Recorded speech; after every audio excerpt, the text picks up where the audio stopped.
College ಪ್ರಶ್ನೆ ಪತ್ರಿಕೆ ಸೋರಿಕೆಯನ್ನ ಖಂಡಿಸಿ ಇವತ್ತು ಸಿಜೆಪಿ ಪ್ರೊಟೆಸ್ಟ್ ಅನ್ನ ನಡೆಸಲಿಕ್ಕಿದೆ. ಧರ್ಮೇಂದ್ರ ಪ್ರಧಾನ್ ರಾಜೀನಾಮೆಗೆ ಒತ್ತಾಯಿಸಿ ಧರಣಿಯನ್ನ ಮಾಡಲಿಕ್ಕಿದ್ದಾರೆ. ದೆಹಲಿಯ ಜಂತರ್ ಮಂತರ್ ಮೊದಲ ಹಂತದ ಪ್ರತಿಭಟನೆ ನಡೆಯುತ್ತೆ. ಬೆಂಗಳೂರಿನಲ್ಲಿ ಕಾಕ್ರೋಚ್ ಜನತಾ ಪಾರ್ಟಿ ಪ್ರತಿಭಟನೆಯನ್ನು ಕೂಡ ನಡೆಸುತ್ತೆ. ಪ್ರತಿಭಟನೆಯಲ್ಲಿ ಭಾಗವಹಿಸುವುದಕ್ಕೆ ಕರೆಯನ್ನ ಕೊಟ್ಟಿರುವಂತಹ ಅಭಿಜಿತ್ ದೀಪ್ಗೆ ಸಂಜೆ 4 ಗಂಟೆಗೆ ಬೃಹತ್ ಪ್ರತಿಭಟನೆ ನಡೆಯುತ್ತೆ. ಸಿಜೆಪಿ ಅಧ್ಯಕ್ಷ ಕರೆ ಕೊಟ್ಟಿದ್ದಾರೆ. ಕಾಕ್ರೋಚ್ ಜನತಾ ಪಾರ್ಟಿ ಸಾಕಷ್ಟು ಸಂಚಲನವನ್ನ ಉಂಟು ಮಾಡಿರುವಂತಹ ಈ ಒಂದು ಪಾರ್ಟಿ ಇದೀಗ ದೆಹಲಿಯ ಜಂತರ್ ಮಂತರ್ನಲ್ಲಿ ಪ್ರೊಟೆಸ್ಟ್ ಅನ್ನ ನಡೆಸುವುದಕ್ಕೆ ಸಿದ್ಧತೆಗಳನ್ನ ಮಾಡಿಕೊಳ್ತಾ ಇದೆ. ದಿಲ್ಲಿಯಲ್ಲಿ ಶುರುವಾಗಿರುವಂತಹ ಕಿಚ್ಚು ಈಗ ನಮ್ಮ ಸಿಲಿಕಾನ್ ಸಿಟಿ ಬೆಂಗಳೂರಿಗೂ ಕೂಡ ತಟ್ಟಿದೆ. ಬೆಂಗಳೂರಿನಲ್ಲೂ ಕೂಡ ಕಾಕ್ರೋಚ್ ಜನತಾ ಪಾರ್ಟಿ ವತಿಯಿಂದ ಇದೀಗ ತೀವ್ರ ಆಕ್ರೋಶಗಳು ಕೂಡ ವ್ಯಕ್ತವಾಗ್ತಾ ಇದ್ದು ಬೀದಿಗಿಳಿದು ಪ್ರತಿಭಟನೆಯನ್ನ ಮಾಡೋದಕ್ಕೆ ಸಕಲ ರೀತಿಯಾದಂತಹ ಸಿದ್ಧತೆಗಳು ಕೂಡ ಆಗ್ತಾ ಇದೆ.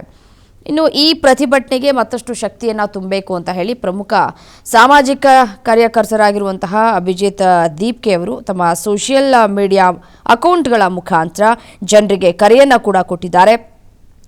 ವಿದ್ಯಾರ್ಥಿಗಳ ಭವಿಷ್ಯದ ಜೊತೆ ಆಟ ಆಡ್ತಾ ಇರುವಂತಹ ಈ ಭ್ರಷ್ಟ ವ್ಯವಸ್ಥೆಯ ವಿರುದ್ಧ ಎಲ್ಲರೂ ಕೂಡ ಒಟ್ಟಾಗಿ ಧ್ವನಿ ಎತ್ತಬೇಕು, ಎಲ್ಲರೂ ಈ ಪ್ರತಿಭಟನೆಯಲ್ಲಿ ಭಾಗವಹಿಸಬೇಕು ಅಂತ ಹೇಳಿ ಮನವಿ ಕೂಡ ಮಾಡಿಕೊಂಡಿದ್ದಾರೆ.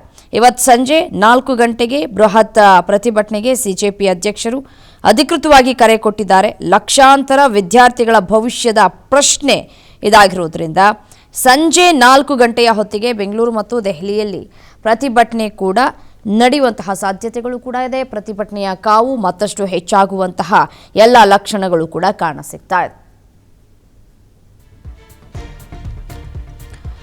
ನೋಡಿ, ಈ ಹಗರಣವನ್ನ ಖಂಡಿಸಿ ಇದೀಗ ಬೃಹತ್ ಪ್ರತಿಭಟನೆಗೆ ಕರೆಯನ್ನ ಕೂಡ ಕೊಟ್ಟಿದೆ. ನೋಡಿ, ಹಗರಣಕ್ಕೆ ನೈತಿಕ ಹೊಣೆ ಹೊತ್ತು ಧರ್ಮೇಂದ್ರ ಪ್ರಧಾನ್ ಅವರು ತಕ್ಷಣವೇ ತಮ್ಮ ಸ್ಥಾನಕ್ಕೆ ರಾಜೀನಾಮೆಯನ್ನ ನೀಡಬೇಕು ಅಂತ ಹೇಳಿ ಜಂತರ್ ಮಂತರ್ನಲ್ಲಿ ಧರಣಿಯನ್ನ ನಡೆಸಬೇಕು ಅಂತ ಹೇಳಿ ತೀರ್ಮಾನವನ್ನು ಕೂಡ ಕೈಗೊಳ್ಳಲಾಗಿದೆ. ಅದೇ ರೀತಿಯಾಗಿ ಸೋಷಿಯಲ್ ಮೀಡಿಯಾದಲ್ಲೂ ಕೂಡ ಈಗಾಗಲೇ ಮೆಸೇಜ್ ಪಾಸ್ ಮಾಡಿದ್ದಾರೆ. ಸಾಕಷ್ಟು ವಿದ್ಯಾರ್ಥಿಗಳು ಕೂಡ ಒಂದೆಡೆಗೆ ಸೇರಿಕೊಳ್ಳುವಂತಹ ಸಾಧ್ಯತೆಗಳು ಕೂಡ ದಟ್ಟವಾಗಿದೆ. ಸೋಷಿಯಲ್ ಮೀಡಿಯಾದಲ್ಲಿ ಅಭಿಜಿತ್ ದೀಪ್ಗೆ ಕರೆ ಕೊಟ್ಟಿದ್ದಾರೆ.